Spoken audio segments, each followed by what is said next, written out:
Olá pessoal, tudo bem? A Pílula 4 é sobre seguro de dano. A Lei de Seguros ela tem um capítulo próprio que trata dos seguros de dano, dividido em 3 seções: disposições gerais, seguro de responsabilidade civil e transferência de interesse. Hoje nós vamos falar dessas disposições gerais aplicáveis a todo e qualquer seguro de dano. E na Pílula 5 trataremos especificamente dos seguros de responsabilidade civil.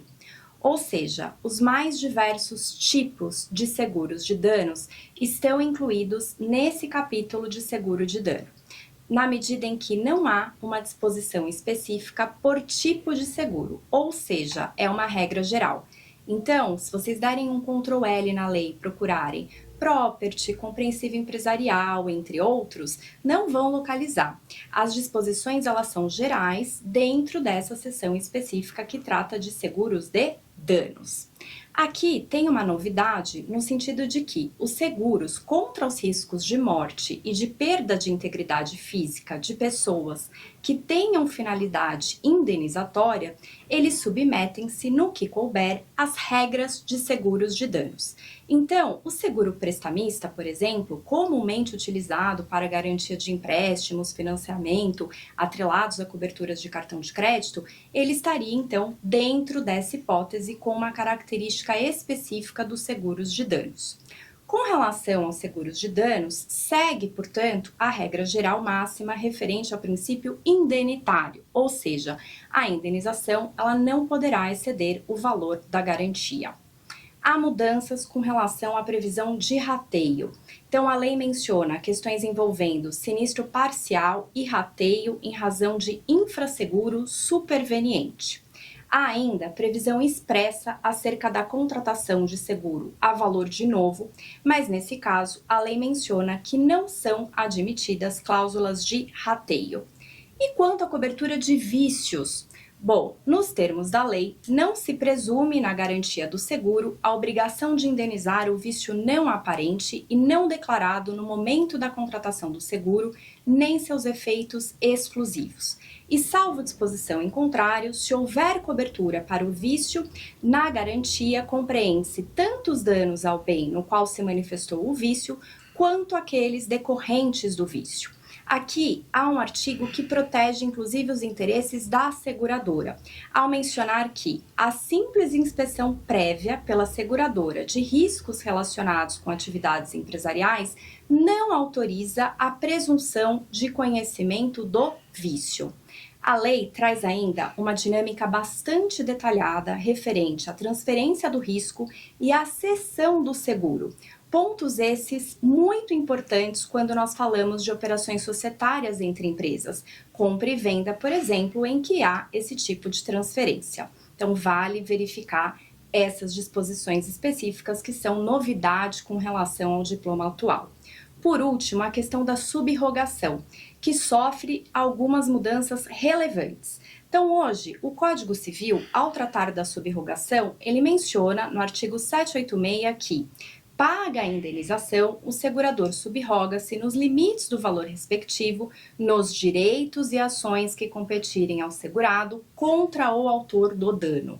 Diferentemente, a lei do contrato de seguro menciona que a seguradora subroga-se nos direitos do segurado pelas indenizações pagas nos seguros de dano.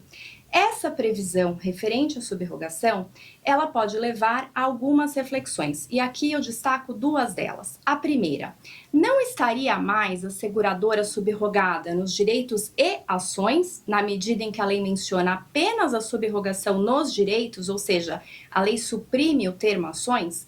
Como ficam então as questões envolvendo ações já ajuizadas pelos segurados e a posição da seguradora nessas ações a partir da subrogação? O segundo ponto de reflexão é: a subrogação ela seria pela indenização paga nos seguros de danos e outros valores para além da indenização paga, como é o caso, por exemplo, das despesas da regulação de sinistro em contratos de contragarantia.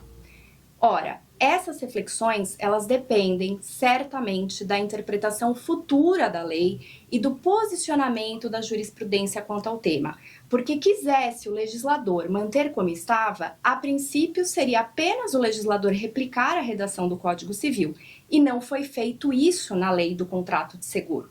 A redação, portanto, é diferente e com isso é natural que uma outra reflexão, uma outra interpretação aconteça no decorrer do tempo.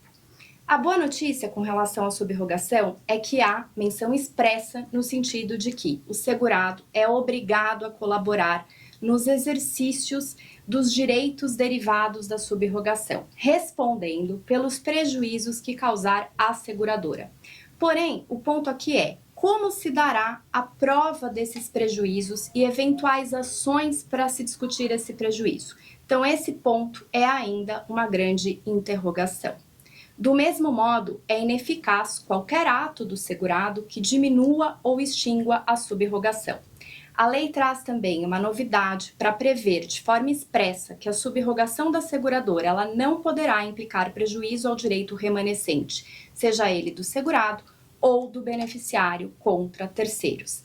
Na prática, hoje, nós sabemos que já existe um certo alinhamento entre a seguradora e o segurado contra terceiros, especialmente porque a seguradora, ela se subroga nos direitos do segurado, mas às vezes, de fato, tem uma discussão quando essa subrogação é parcial, porque, por exemplo, a pólice tem lá um limite máximo, só que esse limite máximo acaba sendo, em algumas situações, menor do que o valor efetivamente daquele dano, então o segurado, ele ainda tem parte desse valor para receber e ter o regresso contra o causador do dano. Então, segurador e segurado ficam num determinado alinhamento contra, então, esse causador do dano.